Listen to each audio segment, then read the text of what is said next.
अर्घं नमः ॐ अर्घं नमः अर्घं नमः ॐ अर्घं नमः अर्घं नमः ॐ अर्घं नमः अर्घं नमः ॐ अर्घं नमः अर्घं नमः ॐ अर्घं नमः अर्घं नमः ॐ अर्घं नमः अर्घं नमः ॐ अर्घं नमः अर्घं नमः ॐ अर्घं नमः अर्घं नमः ॐ अर्घं नमः अर्घं नमः ॐ अर्घं नमः। हमारा आचार्य श्री महाश्रवण जी के चरणों में सत सत नमन करते हुए हम आज का सत्र शुरू कर रहे हैं। त्रिपदी वंदना। वंदे अरहं वंदे गुरुवरं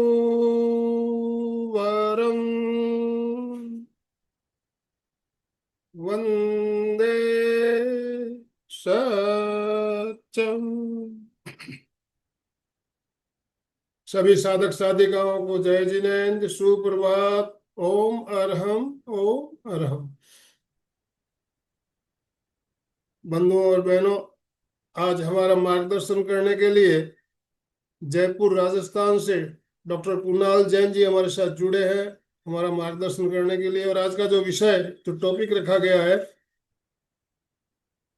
50 साल की उम्र पार करने के बाद हम अपने आप को स्वस्थ, सचन, चुस्त दुरुस्त कैसे रख सकते हैं। How to stay fit after 50+। 50 साल की उम्र पार करने के बाद जनरली हम देखते हैं कि शरीर में 50 से पहले ही आजकल व्याधियां घेर लेती है, शरीर हमारा बीमार रहने लगता है। लेकिन हम थोड़ी सी जागरूकता रखें तो बिल्कुल स्वस्थ रह सकते हैं। तो हमें वो कौन से नियम है जो फॉलो करने हैं, इस बारे में हम बात करेंगे, कुछ प्रैक्टिकल प्रयोग भी करेंगे। तो डॉक्टर साहब जुड़ चुके हैं हमारे साथ। अलका जी, आपसे निवेदन करना चाहूंगा, आप डॉक्टर कुणाल जी का शॉर्ट इंट्रोडक्शन देते हुए उन्हें ससम्मान आमंत्रित करेंगे। Over to you. जय जिनेन्द्र, गुड मॉर्निंग सबको। सबको नम्र निवेदन है, अपने वीडियो ऑन करें। बहुत लोग ज्वाइन कर चुके हैं परंतु वीडियो ऑन नहीं हो रहे हैं। तो मैं नाम लूं उससे पूर्व आप अपने वीडियो ऑन करोगे तो ज्यादा बेटर लगेगा। और कुणाल जी को भी लगेगा कि मैं क्लास ले रहा हूँ।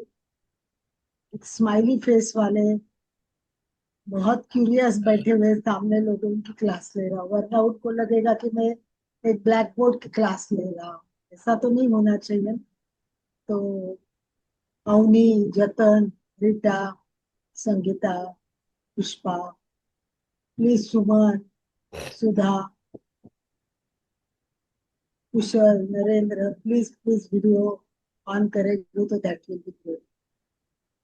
आज की क्लास, ऐसे हर क्लास इंटरेस्टिंग ही होती है, पर आज की ज्यादा करीबी क्लास है, क्योंकि एक तो लेने वाले न्यूरो में मास्टर है, न्यूरो के स्पेशलिस्ट है और न्यूरो के मास्टर है। वैसे मास्टर तो होते ही है कई विषयों के, परंतु सबसे बड़ी बात है जो डॉक्टर होता है परंतु जो चाहता है कि होलिस्टिक ट्रीटमेंट हो। मैं मेडिकल ट्रीटमेंट हूँ, उसके साथ में उसको थोड़ा आयुर्वेद की भी जानकारी हो, उसके साथ साथ मैं नेचुरोपैथी भी जानू, थोड़ा सा योगा भी बताऊं। तो वो ट्रीटमेंट जो जैसे होती है, जितनी पावरफुल होती है, जितनी यूजफुल होती है और जितनी आज की मांग है और जरूरत है, वो सबसे इम्पोर्टेंट है। और कुणाल जी के यही विशेष है कि कुणाल जी ने मास्टर जी भी न्यूरो तो ली है, उनके पेशेंट आते हैं और रेगुलर ट्रीटमेंट और एज ए प्रोफेशनल बिजनेस करते हैं, पर उनको लगा इसके साथ मैं ये करूँ, तो उन्होंने नेचुरोपैथी का भी कोर्स किया है, योगा का भी कोर्स किया है, आयुर्वेद का भी कोर्स किया है। तो सबका कॉम्बो बना के वो हम लोगों को प्रस्तुत करने वाले हैं। और लगभग क्लास में बहुत सारे लोग हैं कि 50 के अबाव ही है, और जो नहीं है सब्जी तो वो तो जल्दी होने ही वाले हैं 50 के। तो मुझे लगता है सबके लिए क्लास बहुत आवश्यक है, बहुत जरूरी। वैसे कॉमनली हम जानते हैं योगा करना चाहिए, खाना व्यवस्थित करना चाहिए, नींद अच्छी लेनी चाहिए। कॉमन बातें तो सबको पता है कि ये करने से हम हेल्दी रहे, परंतु करते नहीं है सबसे बड़ी बात। उसको सिस्टमैटिक कैसा करना है, ज्यादा व्यवस्थित कैसे करना है, और इसके साथ साइंस कैसा जुड़ा है, डॉक्टरी भाषा में इसका कैसा हमें यूज करना है। कुणाल जी हमको वही बोला है, जयपुर से कुणाल जी ने पहले भी एक बार हमारी क्लास ली है। और मैं अभी नम्र निवेदन करूंगी कि कुणाल जी को माइक हैंड ओवर करना चाहिए। तो नम्र निवेदन सभी को हाथ ऊपर करें, एक बार स्वागत करें। ओम अरहम, ओम अरहम। सभी हाथ ऊपर करते हुए ओम अरहम के साथ welcome welcome doctor Kunal ji, Kunal ji का वेलकम। स्वागत करेंगे। Yes, Kunal sir, over to you. बहुत बहुत धन्यवाद आप सभी का मुझे आमंत्रित करने के लिए।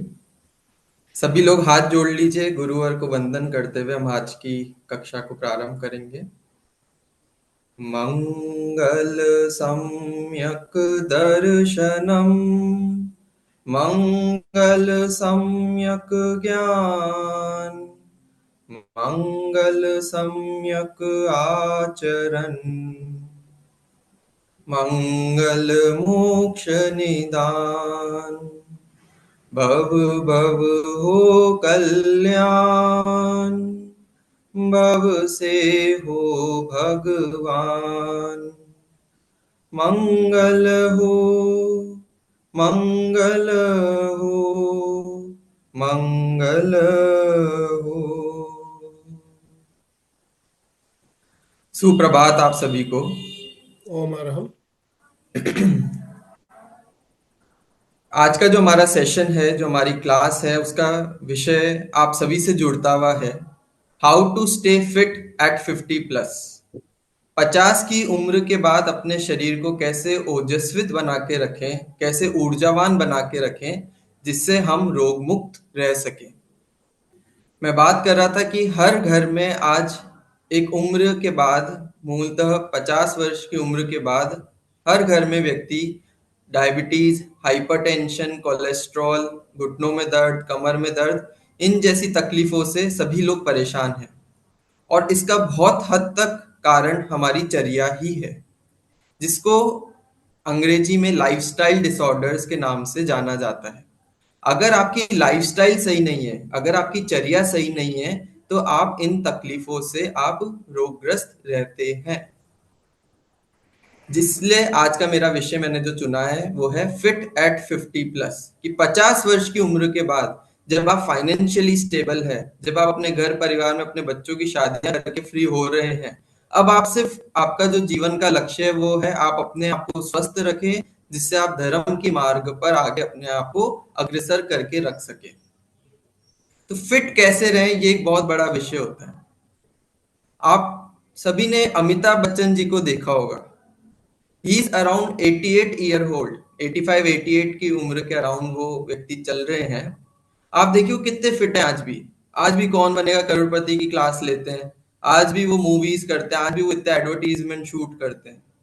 कितनी बड़ी बड़ी एक्ट्रेसेस हैं जो आज भी 80 85 वर्ष की उम्र में भी इवेंट्स में जाती है, एक्टिवली सब पार्टिसिपेट करती है तो वो भी इंसान ही है, तो वो भी हम सब में से एक ही, वो भी वही 2 वक्त की रोटी खाते हैं, उनका भी वही आचरण है, वो भी इस हवा वायु में ही रहते हैं, वो भी बंबई शहर में ही रहते हैं, पर फिर भी वो एक्टिव है, वो आज भी सारा काम अपनी दिनचर्या एक्टिवली करते हैं। वहीं आप 80 या 75 वर्ष के किसी भी एक आम व्यक्ति को अगर आप देखेंगे, उसकी कमर झुक रही है, उसके घुटनों में दर्द है, उसके बीपी की दवाई वो लेता है, वो डायबिटीज की दवाई लेता है, वो कोलेस्ट्रॉल की दवाई लेता है, वो दिन भर में 15 गोलियां खाता है, पर फिर भी वो अस्वस्थ है। उससे आप एक पानी का ग्लास उठाने को पहले आप कह दीजिए, वो उसमें भी असमर्थ होता है। उसका रीजन है वो अपने शरीर पर वह व्यक्ति ध्यान नहीं देता। हमारे पास हमारे लिए हर चीज के लिए हमारे पास समय है, पर अपने शरीर के लिए समय नहीं है। आज हम सुबह अगर ये क्लास हो रही तो सिर्फ 49 जने आज क्यों जुड़े? क्योंकि सभी लोगों ने अपने प्रमाद को प्रायोरिटी दी कि सो जाते हैं, क्लास तो होती रहेगी। कुछ नया क्यों सीखे?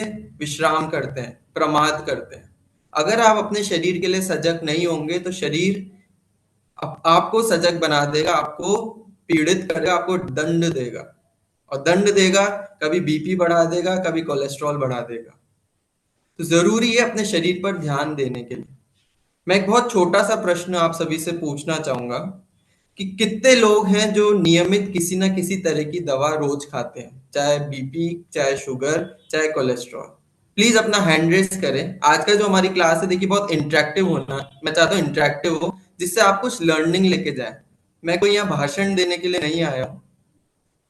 मैं सिर्फ एक जो छोटा सा एक हमारे बॉडी में एक जो डिफेक्ट आना शुरू हो गया है उम्र के साथ, उसको मैं चेंज करने के लिए यहाँ हूँ। तो मैं चाहूंगा आप सब उसमें इंटरेक्ट करें, आप सब उसमें पार्टिसिपेट करेंगे तो हम एक क्लास ले पाएंगे। कितने लोग हैं जो किसी ना किसी रूप में रोज एक नियमित दवा का सेवन करते हैं, चाहे वो शुगर सभी हो, चाहे वो बीपी। सभी थम्स अप कर सकते हैं, या यस करके व्हाट्सएप पे लिख सकते हैं, कुछ हाँ, भी कर। थम्स जैसे अप वो भी अपना कर हैंड सकते रेज कर दीजिए, मैं आपकी स्क्रीन देख पा रहा हूँ सभी की। कितने लोग हैं जो नियमित किसी ना किसी दवा का सेवन करते हैं? ओके, मेजॉरिटी पर्सन 70-80% नियमित किसी न किसी रूप में दवा खाता है। कितने लोग हैं जो नियमित वॉकिंग करने जाते हैं? नियमित, कि आंधी आए, तूफान आए, कुछ ही हो, हमें 20 मिनट 30 मिनट वॉक जरूर करनी है। काफी लोग जा रहे हैं। 50% के करीब, 60%। और कितने लोग हैं जो वेट ट्रेनिंग यानी कि स्ट्रेंथ ट्रेनिंग, कोई वजन के साथ कोई वजन की एक्सरसाइज आप रेगुलर करते हैं, योग करते हैं, योग में कोई वजन की क्रिया भी साथ में जोड़ते हैं। इसमें कितने लोग हैं जो ये काम करते हैं? नो। नो। मतलब 10% भी नहीं है जो नियमित कोई वेट ट्रेनिंग करते हो। तो ये एक बहुत बड़ा डिफरेंस है। पहले तो हम जागरूक नहीं है, फिर जो जागरूक हुए वो सिर्फ वॉक पर अपने आप को सीमित करके रख रखा है। देखिए, जो वॉकिंग होती है वो है कार्डियो एक्सरसाइज। कार्डियो यानी कि जो आपके सिर्फ पिंडलियों की मसल्स के लिए और आपके हृदय के लिए वो एक्सरसाइज है कि प्रॉपर ब्लड का पंप फ्लो बैठा रहे।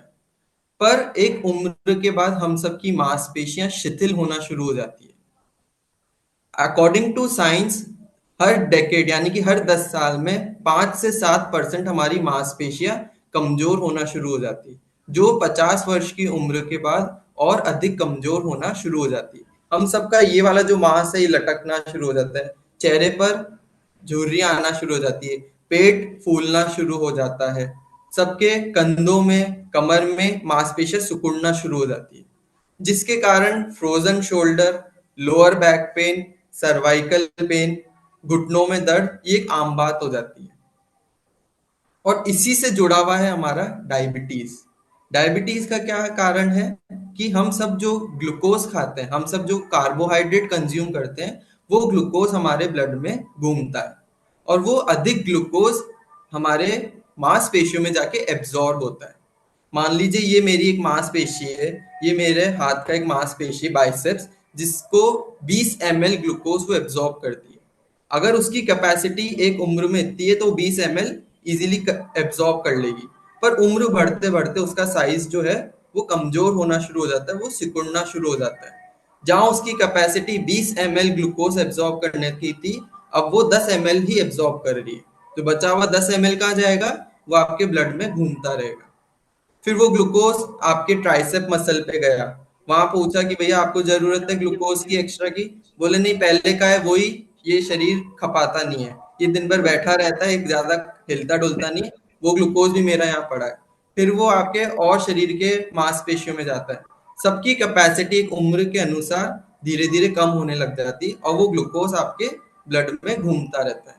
वो ही ग्लूकोज है जो आप जब टेस्ट करते हो, प्रिक करते हो, उसमें आता है आपका ब्लड ग्लूकोज लेवल आज 130 है, भूखे पेट का आज 140 है, आज 150 है। आपका 3 महीने का फास्टिंग HbA1c जो है वो आपका 8 पहुंच गया, वो आपका 9 पहुंच गया। इसका मेजर रीजन क्या है कि हम ग्लूकोज तो खूब कंज्यूम करते हैं, हम सबकी डाइट में कार्बोहाइड्रेट तो खूब जाता है, पर हमारी मांसपेशियां शरीर की उम्र अनुसार इतनी ढल चुकी हैं कि वो एब्जॉर्ब नहीं करती, और वो एब्जॉर्ब नहीं करती तो वो ग्लूकोज आपके ब्लड में घूमता रहता है, फिर वो आपकी किडनी को खराब करता है, फिर आपके पैंक्रियास खराब होते हैं, फिर आपके पेट की आंतें खराब होती है, फिर आपका ब्लड जाड़ा शुरू होने लग जाता है तो आपका ब्लड थिक होने लग जाता है तो हार्ट पर जोर पड़ता है, फिर आपका डॉक्टर इकोस्प्रिन सजेस्ट करते हैं। तो ये सारी गलतियां कहाँ हुई कि हमने अपनी मांसपेशियों को ताकतवर नहीं रखा। आप फॉरेन कंट्रीज में देखिए, यूरोप वगैरह में देखिए, वहां 80 वर्ष की उम्र में भी व्यक्ति जिम जाता है। 80-80 वर्ष की महिलाएं भी रोज वजन उठाती हैं, 10-10 किलो के वजन से एक्सरसाइज करती हैं। या आप अपने घर में दादी नानी को भी देख लें, वो रोज वजन उठाने का काम करती थी, इधर से उधर कोई कट्टा रखेगी, पानी उठाती थी, एक एक बाल्टियां भर के उठाती थी, कोई चक्की चलाती थी। इन सब से क्या होता था, उनकी मांसपेशियों में जान रहती थी। आज मेरी दादी आज भी जमीन पर बैठ सकती है, पर मेरी माँ जमीन पर नहीं बैठ पाती। ये बहुत ताज्जुब की बात है, वो 90 उम्र की उम्र में भी जमीन पर बैठकर सारे काम कर लेगी, पर मेरी मदर नहीं बैठ पाएगी। क्यों? क्योंकि उन्होंने वेट ट्रेनिंग नहीं करी। आज हमारे सारे काम बाइयों पर आश्रित है, आज हमारे सारे काम मेड सर्वेंट पर आश्रित है। तो जब हम वेट ट्रेनिंग नहीं करते, कोई वजन नहीं उठाते, तो एक शरीर का नियम है सिकुड़ने का, जिसको अंग्रेजी में बोला जाता है सार्कोपीनिया, कि एक उम्र के बाद आपकी मांसपेशियां कमजोर होना शुरू हो जाएगी, और अगर आप उस पर वजन से कोई एक्सरसाइज नहीं करेंगे तो वो ढलती चली जाएगी। और यही बहुत बड़ा कारण है हमारा घुटनों में दर्द का, कमर के दर्द का। कितने लोगों ने यहाँ पे नी ऑपरेशन करवा रखा है, नी रिप्लेसमेंट करवा रखा है?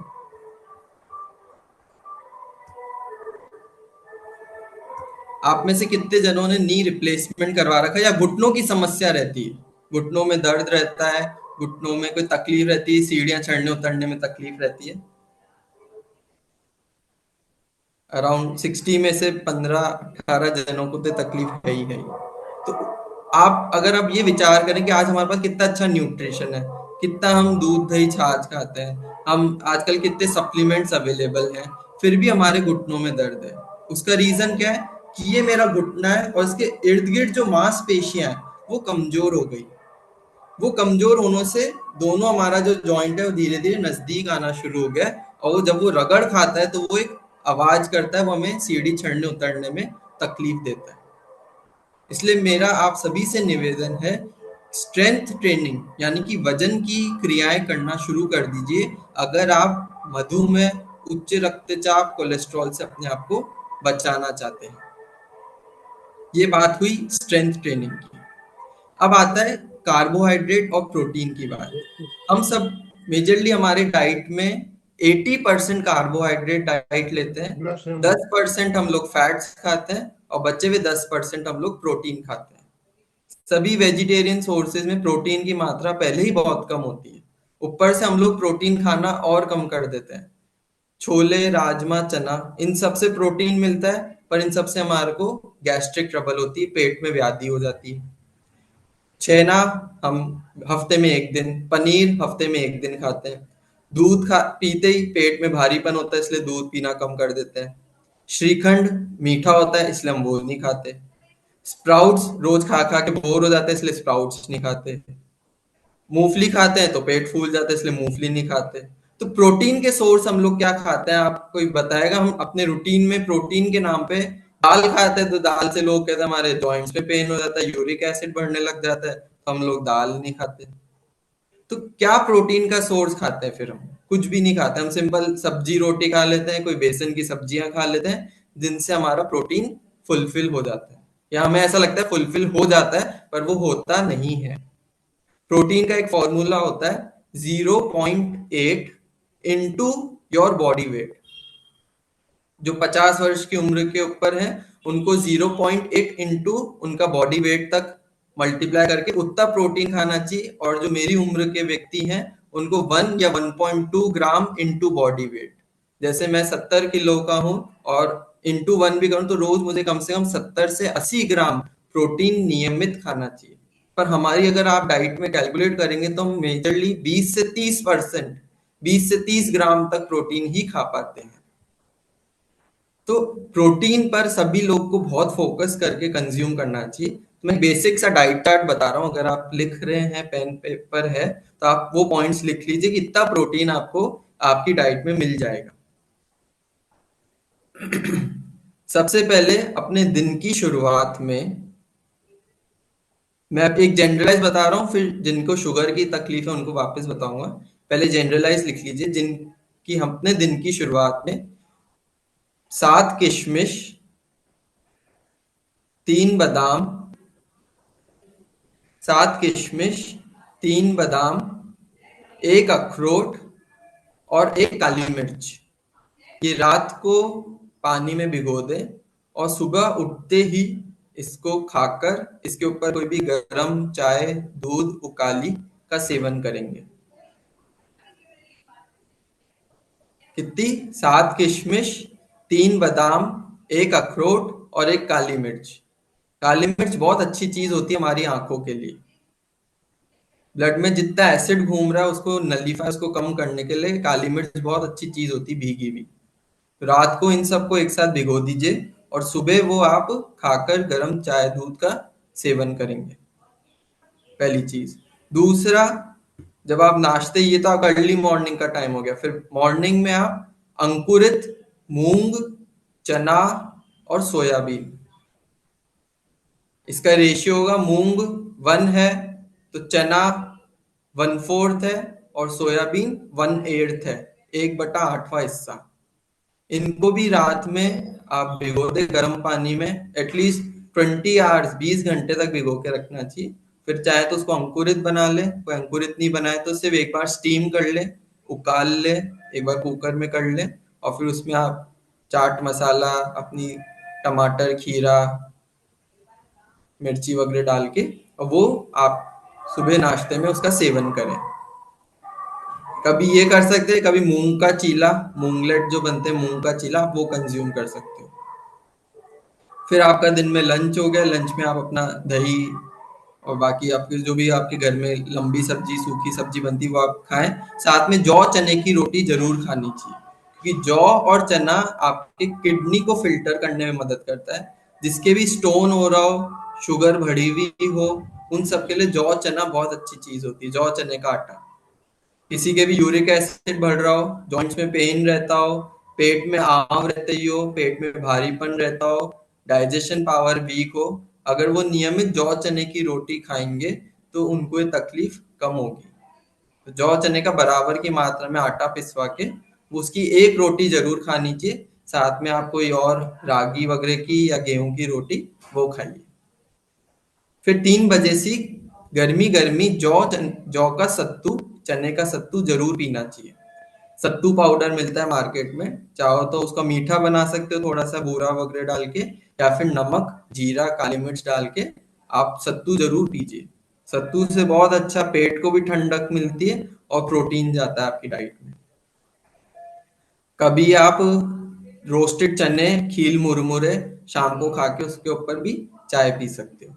फिर आप 6, 7, 7:30 बजे जो भी आपका डिनर का टाइम है, तब आप डिनर में अपना जो भी रूटीन में बनती चीज वो आप कंज्यूम करें। रात में 1 कप दूध पीजिए। अगर आप इस फॉर्मेट में भी रहते हैं तो आप नहीं करते हुए भी 60 से 70% तक अपनी प्रोटीन की रिक्वायरमेंट फुलफिल कर सकते हैं।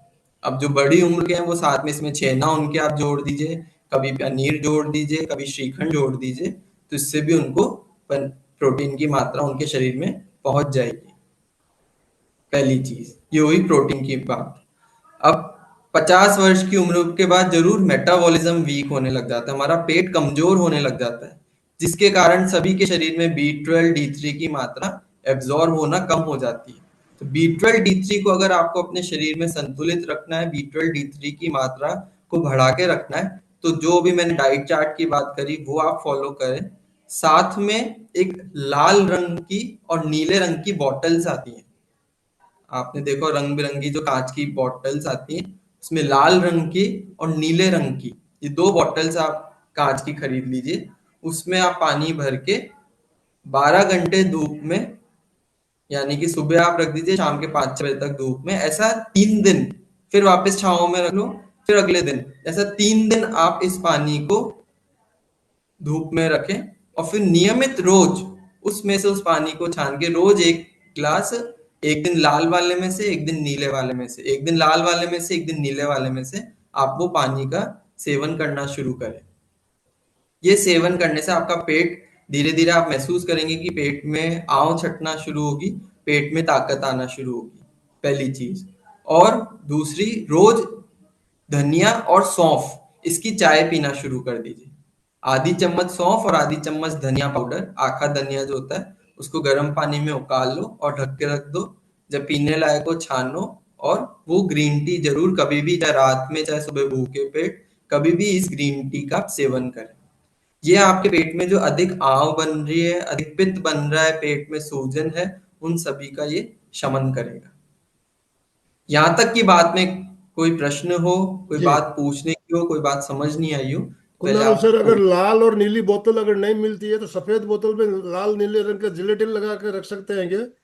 रख सकते हैं सर, वही काम करेगा। जी। और किसी को कोई प्रश्न हो तो एक बार पूछ लीजिए, फिर मैं आगे चलूंगा। रीता जी, रीता जी बोलिए। सर बॉटल में पानी भर के, मतलब बॉटल का धूप में रखना है ना सर? धूप में हाँ, रखना धूप में 3 दिन। सुबह रख दीजिए, 6-7 बजे धूप में, और 5 बजे तक रहने दीजिए। जैसे 3 दिन नियमित रखना है, तब वो चार्ज हो जाएगा वो वाटर।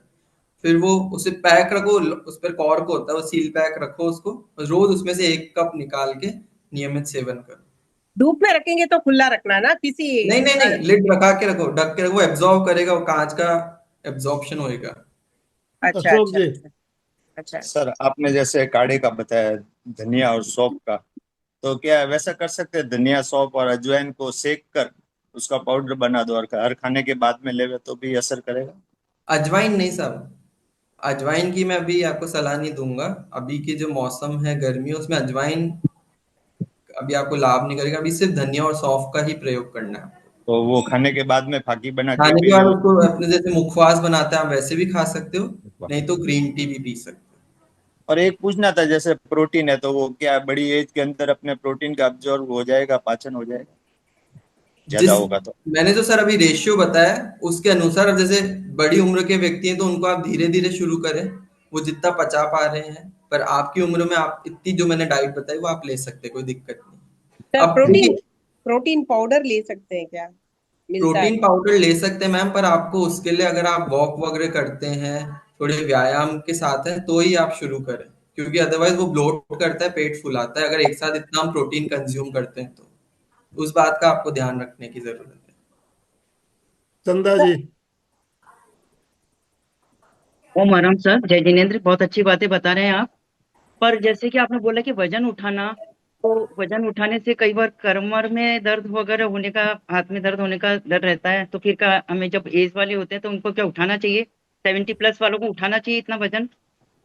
नहीं, इतना मैं आपको 5 किलो या 10 किलो उठाने की सलाह नहीं दे रहा, मैं 1 किलो उठाने की सलाह दे रहा हूँ। वो तो घर एक, सर उठाते हैं, हाँ, वो तो घर में छोटी मोटी चीजें तो उठाते ही हैं। वो नहीं होता है। अक्सर लोग यही कहते हैं कि हम घर में इतना चल लेते हैं। अरे घर का चलना और एक रूटीन से 20 मिनट 30 मिनट वॉक करना, उसमें डिफरेंस होता है। वो तो डिफरेंस है सर, पर आजकल वजन सब्जियां, बड़ी मजाक की बात है साहब, आजकल ब्लिंकिट वाला सब्जियां भी फ्रिज में रख के जाता है। ओके, थैंक यू सर, बहुत अच्छी बात बता रहे हैं इसलिए आप, थैंक यू। अपन उसको नहीं मानते कि 1 किलो यहाँ से उठा के, जब 1 किलो आप रेगुलर रिपीटेशन करते हो, 15-15 बार आप करते हो, 15-15 बार वजन के साथ एक्सरसाइज करते हो, शोल्डर की, इसकी, तब वो एक एक्सरसाइज फॉर्मेट बनता है। वो इनिशियली आपको सलाह में आपको करना पड़ेगा, किसी की गाइडेंस में। आप चाहो तो मैं आपको उसकी सलाह दे दूंगा किस तरह उसके मूवमेंट्स करने हैं, वो आप किसी गाइडेंस में इनिशियली हमें करना होगा। ऐसे नहीं कि उठाया और शुरू, उसके लिए थोड़ी स्ट्रेचिंग भी करनी पड़ती, वार्म अप भी करना पड़ता है, पर वो लाभकारी होता है। आप कोई भी अगर एक फॉरेन जिम की एक वीडियो कोई भी देख लो यूट्यूब पे, उसमें आप देखें 70 बरस की उम्र के लेडीज जेंट्स ऐसे इजीली वजन उठाती, और आज आपके घर में 70 बरस की महिला अगर 5 बार भी 1-1 किलो की उठा ले तो उनके दर्द होना शुरू हो जाता है। डायबिटीज कैपिटल ऑफ वर्ल्ड बन रहे हैं हम, India. India is now the diabetes capital of world. हाँ, हमारे डायबिटीज का घर में नाम नहीं था, वहां आज हर घर में एक मधुमेह का शिकार का व्यक्ति है।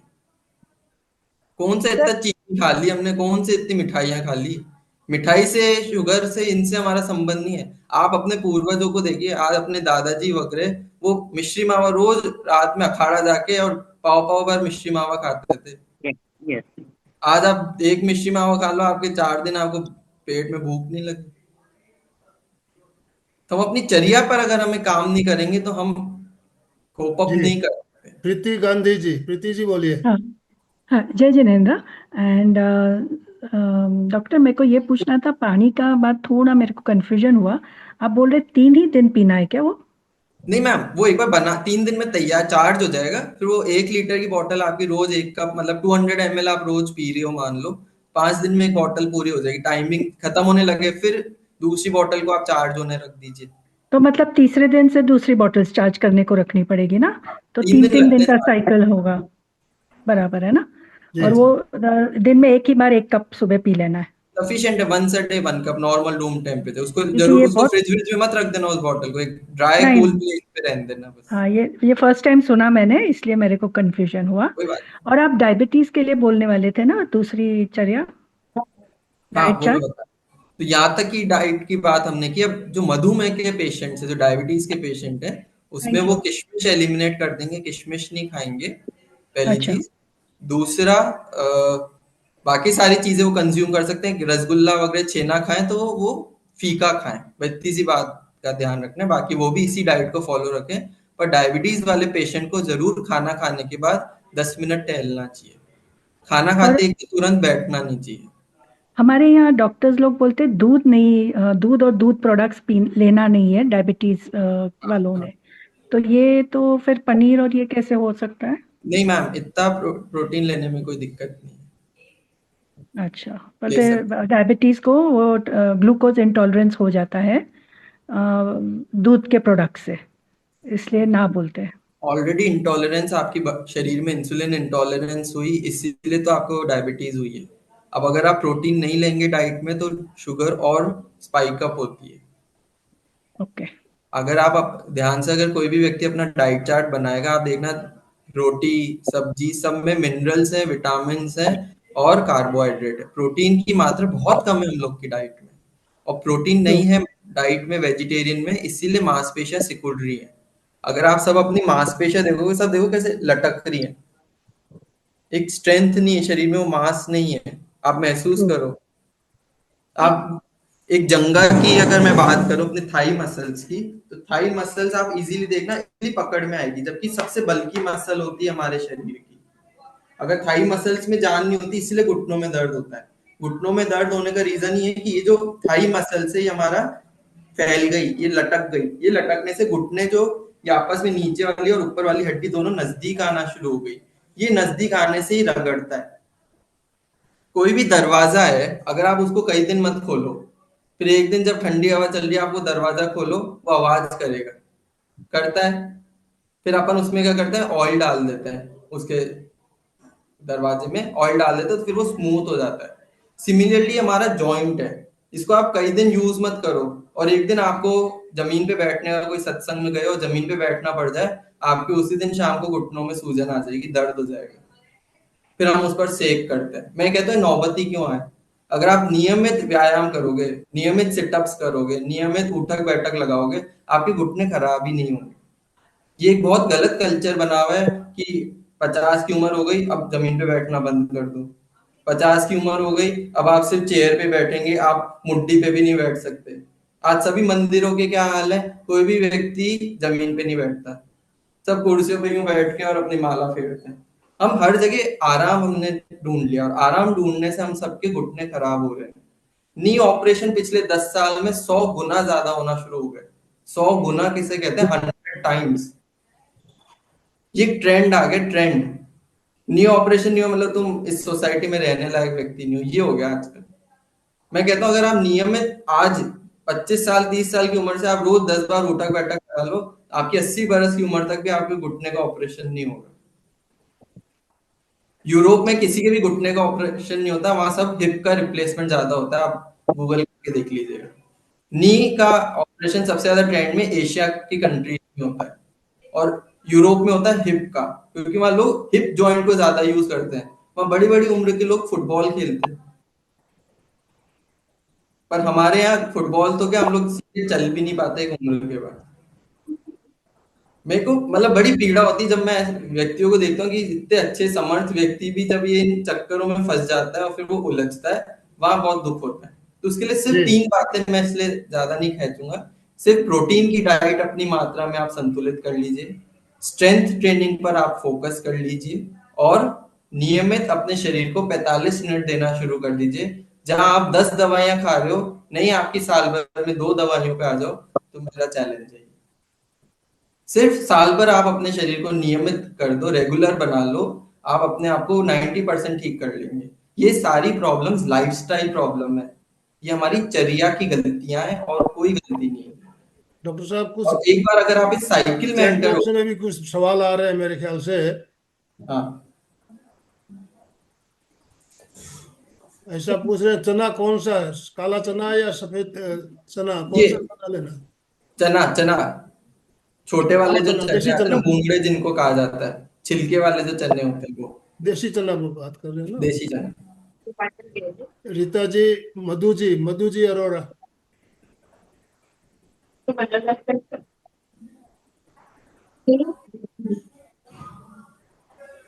आवाज नहीं आ रही मैम आपकी मुझे। मधु जी अनम्यूट कीजिए अपने आप को। चलिए, तो लग रहा है सभी की जिज्ञासाओं का समाधान अभी मिल चुका है। हम आगे कंटिन्यू करेंगे। अभी डॉक्टर साहब, आपने किडनी की बात कही, और हमें लीवर के लिए, लीवर प्रॉब्लम आजकल, फैटी लीवर की प्रॉब्लम बहुत ज्यादा देखने में आ रही है। तो लीवर को स्वस्थ रखने के लिए हमें क्या खाने में, क्या परहेज करना चाहिए या क्या खाना चाहिए, ऐसा कुछ है क्या इसमें? लिवर को स्वस्थ रखने का सिर्फ एक ही तरीका है, समय पे भोजन करें पहली चीज, और भूख से अधिक भोजन ना करें। अपनी डाइट का 80% ही कंज्यूम करें। हमारी बॉडी एक सिग्नल देती है एक बर्प के माध्यम से। जब आपका पेट फुल हो जाएगा, एक बर्प जरूर आएगी, वो इंडिकेशन है कि अब आपका खाना खाने का समय समाप्त हो चुका है। फिर जब आप और अधिक खाते हैं, वो आपके लिवर पर जोर डालना शुरू करता है। हमारा मान लीजिए स्टमक का इतना बैग है, तो उसमें हमें 80% तक ही हमें कंज्यूम करने की सलाह होती है। ऊपर का जो 20% है वो हमें खाली रखना होता है, जिससे मिक्सी ढंग से चले। आज हम कोई भी मिक्सी में चटनी पीसते हैं, तो उसमें हम थोड़ी सी ऊपर जगह छोड़ते हैं ना, कि जिससे वो मिक्सी में चीज मिक्स हो सके और वो पिस सके। सिमिलरली वो हमारा स्टमक बैग है, अगर आप उसको पूरा ब्रिम तक भर देंगे ऊपर तक, तो वो रोटेट नहीं कर पाएगा, उसके अंदर कोई भी मिश्रण नहीं हो पाएगा, वो चीज पड़ी रहती है और धीरे धीरे नीचे सरकती है। इसलिए स्टमक बैग जो है, उसमें आपको 20% जगह छोड़नी चाहिए। अगर 20% जगह छोड़ोगे, कभी आपको एसिडिटी का रिफ्लक्स नहीं आ सकता, पहली चीज। दूसरा, सौंफ और धनिया की जो मैंने बात करी, वो फैटी लिवर को कम करने में बहुत अच्छी चीज होती है। तीसरी बात, खाना खाने से पहले सिर्फ एक सूखा तौलिया लीजिए, कोई भी एक सूखा तौलिया लीजिए, उसको रोल कर लीजिए। ठीक है, ये सूखा तौलिया है, मैंने उसको रोल कर लिया, अपने रवेदार जो तौलिया होता है। सिर्फ खाना खाने से पहले आप सीधे लेट जाइए और अपने पेट पर सूखे तौलिए का इस तरह घर्षण करो। सूखा तौलिया लिया, उसको रोल किया और उसको इस तरह पेट पे घर्षण करें।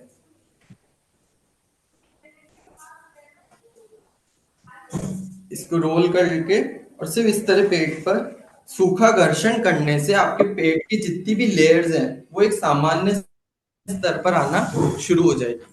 जैसे जैसे वो पेट की लेयर सामान्य होगी, वो आपके अंदर तक एक घर्षण महसूस करेगी और लिवर की मोबिलिटी, लिवर की फंक्शनिंग बिल्कुल सही हो जाएगी। देखिए, जैसे सौर मंडल होता है, सोलर सिस्टम होता है, उसमें बीच में सन है और चारों तरफ क्या है, अपने प्लैनेट्स है। सिमिलरली हमारी नाभि क्या है, सूर्य है, और इसके चारों तरफ क्या है, ऑर्गन्स है। अगर आपकी नाभि, आपका सूर्य सही है, तो आपको ना लिवर फैटी हो सकता है, ना आपका पैंक्रियास खराब हो सकता है, ना आपका स्टमक खराब हो सकता, ना आपका स्प्लीन खराब हो सकता, ना आपका यूट्रस खराब हो सकता, ना आपका प्रोस्टेट खराब हो सकता, ना आपकी किडनी खराब हो सकती। सिर्फ अपने सूर्य को सही रखो। तो सूर्य को रखने का एक अच्छा तरीका है, नियमित रात को सूर्य में तेल की मालिश करो। रात को सोने से पहले 5 बूंद कैस्टर ऑयल और 5 बूंद सरसों का तेल दोनों को मिला के नाभि में और पूरे पेट पर मालिश करना शुरू कर दीजिए। जब आप रात को सोने से पहले कैस्टर यानी कि एरंडी का तेल और सरसों के तेल को मिला के नाभि और पूरे पेट पे मालिश करेंगे तो जो भी अपान वायु है, एक्स्ट्रा टॉक्सिन है, वो शरीर से फ्लश आउट होना शुरू हो जाएंगे। और जैसे जैसे सूर्य मजबूत होगा वैसे वैसे आपका फैटी लिवर, आपका पैंक्रियास मजबूत होना शुरू हो जाएगा। पहली चीज। दूसरा, पेट साफ रखने के लिए, अपने कॉन्स्टिपेशन नहीं हो उसके लिए आप त्रिफला, इसबगोल की भुस्सी,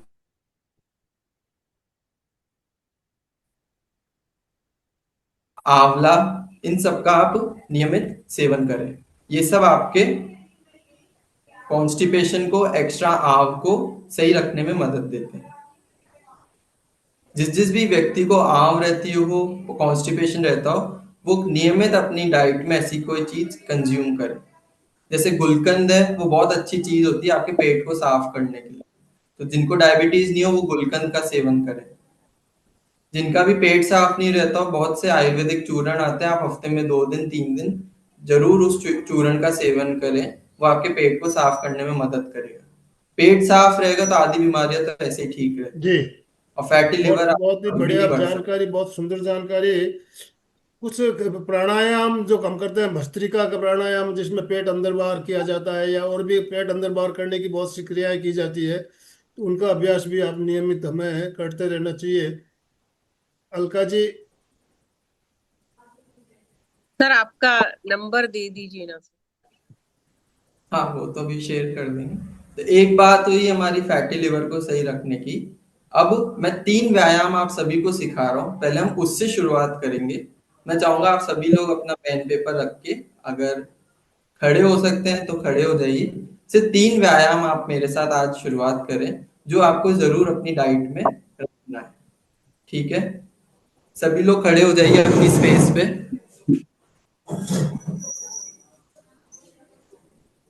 जिनके भी वीडियो ऑफ है, वीडियो ऑन कर लीजिए प्लीज। हाँ, वीडियो ऑन करें जिससे मैं देख लूंगा आप सब सही तो कर रहे हैं ना। अगर गलत एक्सरसाइज करें तो भी आप सही नहीं कर पाएंगे। सबसे पहली एक्सरसाइज है सिटअप्स। सिर्फ आपको कुर्सी या गद्दा जो भी है, सिर्फ बैठना है और उठना है। आपका हाथ या तो स्ट्रेट रखिए, सपोर्ट लेके नहीं बैठना जैसे आराम कर रहे हो, सिर्फ बैठना और उठना है। अपनी पोजीशन पे, चेयर पे, गद्दे पे से बैठो, उठो। इसे सिटअप्स। ये आपकी जांग मसल, थाई मसल्स के लिए एक्सरसाइज है। पहले मैम इसमें हाथ रख के यूं नहीं उठना, कोई सपोर्ट नहीं देना, हाथ बिल्कुल स्ट्रेट रखो, सिर्फ उठक बैठक जो हम कहते हैं वो करनी। अब जिसकी कैपेसिटी हो, पहले दिन आप 10 करो, अगले दिन 11 करो, 12 करो, धीरे धीरे उसको बढ़ाना। एकदम 50 पर मत चले जाना कि अगले दिन उठ ही नहीं पाओ। स्टेप बाय स्टेप इसको बढ़ाओगे। पहली चीज, ठीक है। दूसरी चीज, कोई भी दीवार का सपोर्ट ले लीजिए, वॉल सपोर्ट, और सिर्फ बैठ जाओ। जैसे आप कोई चेयर पे बैठ रहे हो, वॉल सपोर्ट से सिर्फ दीवार पे बैठ जाइए। फिर मैं खड़ा हूं और सिर्फ दीवार को मैंने सिरान लिया और नीचे होके बैठ गया बस। ये भी आपकी कमर को और थाई मसल्स को एक्टिवेट करने में मदद करेगी। ठीक है, मैं देख नहीं पा रहा आप लोग किस तरीके से कर रहे हैं। मैं इसका एक वीडियो GIF आपको ग्रुप में डाल दूंगा, जिसको आप देखते हुए फॉलो करना किस तरह करना है। और तीसरी एक्सरसाइज, कोई भी 1 लीटर या आधा लीटर की बोतल लो और उससे सिर्फ इस तरह मूवमेंट करना है आपकी बाइसेप्स मसल्स के लिए। या हाथ में मेरे 1 लीटर आधा लीटर की बोतल है, जिसको मैंने पकड़ के 10-10 बार, 20-20 बार आप धीरे धीरे इसको बढ़ाइए, तो ये बाइसेप मसल्स को मजबूत रखेगी। फिर वैसे ही हम शोल्डर के लिए करेंगे। तो इसका एक पूरा रूटीन चलता है कि जैसे मैं सुबह क्लास लेता हूँ तो उसमें एक दिन हम शोल्डर की करते हैं, एक दिन हम आर्म्स की करते हैं, एक दिन हम रिस्ट की करते हैं, एक दिन सर्वाइकल की करते हैं। धीरे धीरे हम उन एक्सरसाइजेस को बढ़ाते हैं, इससे सारी ओवरऑल बॉडी की मसल्स एक्टिव रहती है। देखिए, जो मैंने आपको पहले भी एक टर्म बताया था सार्कोपीनिया, उसका मतलब यही होता है कि धीरे धीरे शरीर की मांसपेशियां सिकुड़ना शुरू कर देती है। अगर आप चाहते हो सिकुड़े नहीं, तो ये स्ट्रेंथ ट्रेनिंग की आप एक्सरसाइज करना शुरू कर दीजिए। फिर देखिए, आज हमने जो टिप्स पे बात करी, बहुत छोटी छोटी टिप्स हैं, बहुत छोटे छोटे वो पॉइंट्स हैं, पर वो पॉइंट्स का इफेक्ट बहुत स्ट्रांग है हमारे शरीर पे। एक तरह का रिवर्सिबल पॉइंट्स हैं कि अगर आप इन चीजों को 3 महीना 90 डेज भी फॉलो करेंगे, तो आप अपनी बहुत सी प्रॉब्लम्स को आप चेंज कर सकते हैं। तो आप इन सब पॉइंट्स को फॉलो करें। बेसिक जो मैंने डाइट की बात बताई, बेसिक जो एक्सरसाइज बताई, आप उसको फॉलो करें। और पेट को साफ रखने के लिए आप इसबगोल, कोई भी चूर्ण, गुलकंद, एरंडी का तेल जो नाभि पे लगाना है, इन सबको फॉलो करें। तो अगर मैं फॉलो करते हैं तो बहुत सी प्रॉब्लम्स, ज्यादा शरीर की डिमांड नहीं है। शरीर की डिमांड इतनी सी है कि चीजों को फॉलो करते चलो, रेगुलर रहो, आप स्वस्थ रहो। किसी का कोई प्रश्न हो तो पूछें। माधव राव कोई पूछ रहे हैं। लता जी ने हैंड राइज किया। लता जी बोलिए। और मधु जी माधव आप राव भी अनम्यूट नहीं कोई कर पा रही हो अपने आप को। लता जी। कुकिंग ऑयल, देखिए, सबसे अच्छा तरीका होता है कुकिंग ऑयल हर क्वार्टरली, यानी कि हर 3 महीने में हमें कुकिंग ऑयल चेंज करना चाहिए। सबसे पहली शर्त ही इसमें ये होती है कि जैसे आपने 3 महीना सनफ्लावर ऑयल लिया, तो अगले 3 महीने आप कोकोनट ऑयल लीजिए, फिर अगले 3 महीने आप मूंगफली का तेल लीजिए। ऐसे बदलते रहना चाहिए। कभी भी एक ऑयल पर अगर हम जब लंबे समय तक रहते हैं, तो शरीर उसको अडेप्टेबिलिटी उसकी बढ़ा लेता है, और जब हम तुरंत कोई और ऑयल ले लेते हैं तो शरीर उसको एक्सेप्ट नहीं करता, पहली चीज। और एक ही रीता जी ऑयल का लंबे समय तक कंज्यूम करने से शरीर में टॉक्सिन्स पैदा होना शुरू हो जाता है। इसलिए ऑयल हमेशा हर 3-3 महीने बदलते रहना चाहिए। ये एक बहुत बड़ी इसमें होती है। बाकी सनफ्लावर ऑयल, मस्टर्ड ऑयल, मूंगफली का तेल, आप ये तीनों सही है, आप इनको कंज्यूम कर सकते हैं। ऑलिव ऑयल मधुराव बात करें। मधुराव आप मस्टर्ड मधुराव ऑयल की बात बात कीजिए कर आप। रहे हो, और सरसों का तेल गर्मी में लेना चाहिए या सर्दी में? मेजरली सर्दी में कंज्यूम करना चाहिए, पर सरसों का तेल ऐसा है कि आप इसको 12 महीना खा सकते हैं, सब कोई दिक्कत नहीं। जी। पर किसी किसी की माधवराव तासीर गर्म होती है, पित्त की व्याधि होती है, तो फिर वो मूंगफली या सनफ्लावर पे शिफ्ट हो जाए। अदरवाइज सरसों का तेल खाने में कोई दिक्कत नहीं। ये आपने अमित जी कॉन्स्टिपेशन के लिए अमित जी बताया बात ना, कर सकते हैं। कॉन्स्टिपेशन के लिए हाँ, बताया ना, त्रिफला और मेरी आवाज ये आ तीनों रही है क्या आपको? मात्रा कितनी होनी चाहिए? आंवला तीनों चीज एक साथ लेना है या एक एक करके लेना है? नहीं, इसका देखिए, त्रिफला का चूर्ण आता है, हरड़ बेड़ा आंवले के आई नो। बने हुए, डाबर वैद्यनाथ इनके। तो नियमित रात को हफ्ते में 3 दिन 2 दिन त्रिफला चूर्ण की 1 चम्मच, या तो आप सुबह भूखे पेट ले सकते हैं, या रात को खाना खाने के 3 घंटे बाद गुनगुने पानी से 1 चम्मच चूर्ण ले सकते हैं। त्रिफला बहुत अच्छी चीज है आंखों के लिए, पेट के लिए, शरीर को स्वस्थ रखने के लिए। सर इसको मेरा आयुर्वेद में रसायन कहा जाता है। सर इसबगोल मेरा की मेरा डाइजेशन का प्रॉब्लम है सर। डकारे है। आती रहती, डाइजेशन का। तो हाँ, डकारे आती रहती है, तो ये मतलब कैसे, किस डॉक्टर को बताऊं या किस कारण से आती है सर? देखिए, डकारे आने का एक बहुत छोटा सा कारण है कि आपके शरीर में पाचन की क्रिया धीमी हो गई है।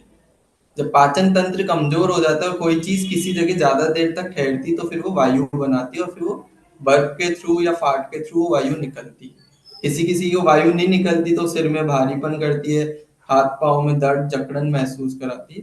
तो उसका एक बहुत अच्छा तरीका है, एक तो जो मैंने बताया, सौंफ और धनिया की चाय, वो सुबह भूखे पेट पियो। खाना खाने के बाद जब आप खाना खाने बैठो, बिल्कुल 1 कप गर्म पानी, चाय के माफिक उस पानी को उबाल लो, और 2 दाने चीनी या मिश्री के डाल के ढक के रख लो। जब आप पूरा खाना खा चुको, तब 15 मिनट बाद ये 1 कप पानी, ये वाला आप कंज्यूम करो, तो ये आपके डाइजेशन को बूस्ट करेगा। और तीसरा, एक चूर्ण आता है हींग वाष्टक चूर्ण, या एक गोली आती है हिंगुवटी। ये बस खाना खाने के शुरुआत में और खाने के अंत में एक एक गोली छोटी सी होती है, आप चूस के गुनगुना पानी पीजिए, तो ये आपके वायु को दबा के रखेगी, और वायु से आपके शरीर को अभी स्वस्थ बाकी रखेगी। लोगों के क्वेश्चन ले लेते हैं। माधवराव बात सर कर सकते मेरा हैं, नहीं तो कमर से रीता। लेकर पैर तक नीचे ब्लड सर्कुलेशन नीचे आ जाता, तो मतलब डायबिटीज भी है, तो उसके लिए मतलब दर्द करते रहता, सर फिर मेरी पैर आवाज ऊपर नहीं करता आ तो रही फिर सर, ठीक होता। देखिए जो मेरी आजकल आवाज। वेरिकोज वेन्स एक बहुत कॉमन तकलीफ है। एक उम्र 40-50 वर्ष की उम्र के बाद पाँव की नसें नीली होना शुरू हो जाती है, पाँव सर में मेरी सूजन आवाज नहीं आ शुरू हो जाती है। इसका बहुत बड़ा रीजन जो मैंने अभी भी बताया कि हमारे शरीर की मांसपेशियां शिथिल हो जाती है। जब मांसपेशियां शिथिल हो जाती, कमजोर हो जाती है, तो पाँव में खून तो उतरता है पर वापस से वो पंप बैक नहीं होता, और पंप बैक नहीं होता, इसकी वजह से हमारे हार्ट की भी तकलीफ होती है और पाँव में भी भारीपन रहता है। इसलिए एक तो खाना खाने के बाद या दिन में जब भी आप रेस्ट करते हैं, 10 मिनट 15 मिनट पाँव अपने हार्ट लेवल से थोड़ा ऊंचा करके लेटे। रात में भी जब आप सोने जाए तो 10 मिनट 15 मिनट पाँव थोड़ा सा दो मसंद रख के उस पे रख के फिर सोना शुरू करिए, तो उससे ब्लड का फ्लो अगेंस्ट ग्रेविटी ऊपर की तरफ फ्लो करना शुरू करेगा। दूसरा, बैठे बैठे सिर्फ जैसा आप बैठे हैं आराम से आलती पालती बना के सिर्फ अपनी पिंडलियों को सहलाते रहो नीचे से ऊपर। पिंडलियों को जब आप सहलाएंगे नीचे से ऊपर, तो ब्लड का फ्लो जो नीचे की तरफ ज्यादा प्रवाहित हुआ है वो वापस से नॉर्मलाइज होके और अपर बॉडी की तरफ वो ट्रैवल करना शुरू करेगा। तो ब्लड के फ्लो को भी अपर साइड चैनलाइज करेंगे, तो आपके पाँव में भारीपन, सूजन, पिंडलियों में दर्द, एड़ी में दर्द, वो आपका कम हो जाएगा। तो एसिडिटी गैस के लिए क्या है? गैस का तो अभी जो मैंने बताया आपको फॉलो करें। बाकी एसिडिटी के लिए आप सिर्फ खाना खाने के बाद 1 चम्मच धनिया रोस्टेड पाउडर उसकी फाकी लेना शुरू कर दो। धनिया पाउडर का खाना खाने के 1 घंटे बाद। Okay thank you. चलिए मधु जी बात करिए, उसके बाद रश्मि जैन। रश्मि जी का तो हो गया। मधु जी मधु आप जी अरोरा। अनम्यूट हाँ कीजिए। जी हाँ जी। ओ मैडम मेरी आवाज आ रही है? हाँ जी, आ रही है। हाँ सर, मुझे एक दो प्रश्न पूछने हैं। आपने जैसे बोला कि पानी पे, सर ने बोला अगर वो कलर की बॉटल नहीं मिलती है तो कागज लगा सकते हैं, तो कागज से सन की रेजेस अंदर जाएंगी क्या? एक ये वो प्रश्न है। पन्नी आती ना मैम, एक ऐसे कलरफुल हाँ पन्नी आती है, हाँ बिल्कुल हाँ अवेलेबल हाँ। होती है, आप उसको लगा लो कांच की बोतल पे, बिल्कुल चिपका लो तो वर्क करेगा। और और दूसरा है, क्या लपेट ले सकते हैं? जैसे सूखा कपड़े की जगह लपेट ले ले ठंडे पानी की। लपेट ले सकते हैं, पर जब कोई चीज का पहले घर्षण होता है ना, देखिए आप घर्षण जी करिए, आप हाथ रगड़िए, तो वहां आपके हाथ बिल्कुल लाल हो जाएंगे, लालिमा आ जाएगी। आप प्रयोग करके देखो, आप जब दोनों हाथ रगड़ोगे तो आपके हाथ लाल हो जाएंगे, यहाँ पे यानी कि ब्लड का फ्लो बढ़ गया। सिमिलरली जब पेट पर ब्लड का फ्लो बढ़ेगा हर एक सेल तक, तो वहां से वो उस चीज के टॉक्सिन्स को खींचना शुरू करेगा वापस से ब्लड में, तो आपका शरीर ज्यादा हल्का होगा। वो करके फिर भले ही आप गीली पट्टी रख लो, पर 2 मिनट 3 मिनट जरूर पेट का घर्षण करना चाहिए। और देसी घी भी रख सकते हैं नाभि पर? हाँ, कर सकते। यस। रात को सोते हुए रख लें अगर, कर तो सकते। धन्यवाद धन्यवाद। बहुत नीता अच्छा जी, नीता सेशन जी था। ने हैंड राइज किया, नीता जी बात कर सकते। जय जिनेन्द्र सभी को। डॉक्टर कुणाल, आपने इतने सिंपल तरीके से, हम तो ये चाहेंगे आप एक स्ट्रेंथ ट्रेनिंग की एक्सक्लूसिव क्लास लें। और बिल्कुल। हमें, और आपने मतलब एक और बात मैं बोलना चाहूंगी सब आयोजकों को और डॉक्टर कुणाल को, मतलब आप इतने यंग हैं और आपने संडे को आप हमको दे रहे हैं और हमको ये सब सिखा रहे हैं। आपको अनेकों धन्यवाद। बहुत बहुत धन्यवाद। ओम नीता, अरहम, ओम अरहम।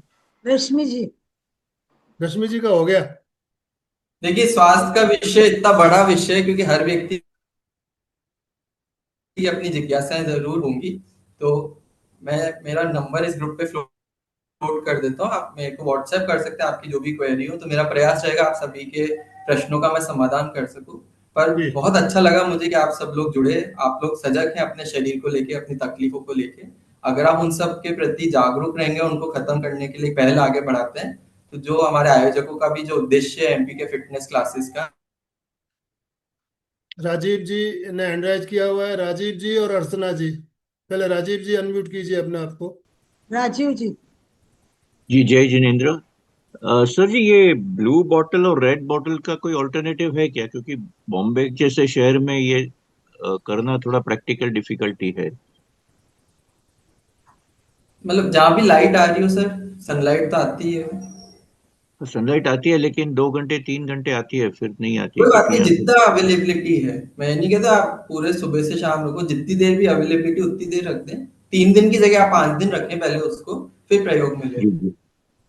ओके, और एक चीज है, ग्राउंडनट्स बोलते हैं, शींग दाना। हाँ,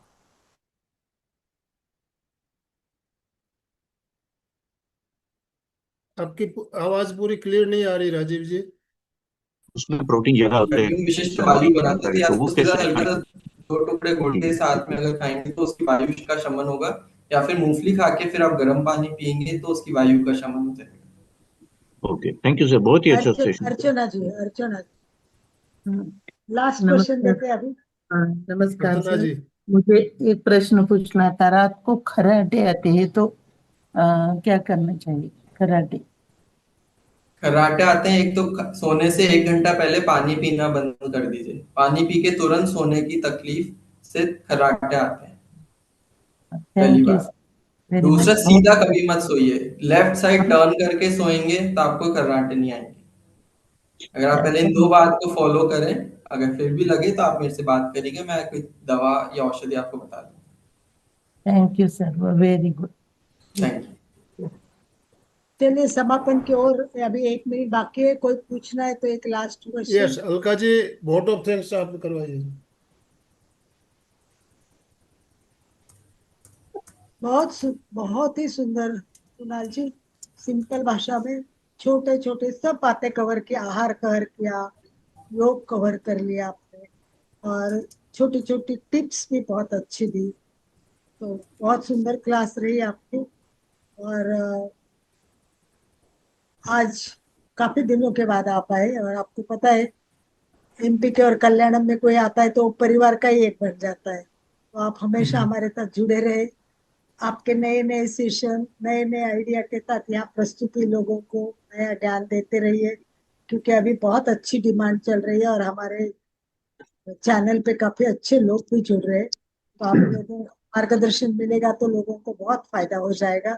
इसीलिए मैं चाहती हूँ कि अभी सभी लोग एक बार जोरदार तालियों के साथ, वेरी गुड के साथ स्वागत करेंगे। Very good, very Om good. Arham, yes, Om thank you, Arham, thank you, Om thank you, Arham. Thank you.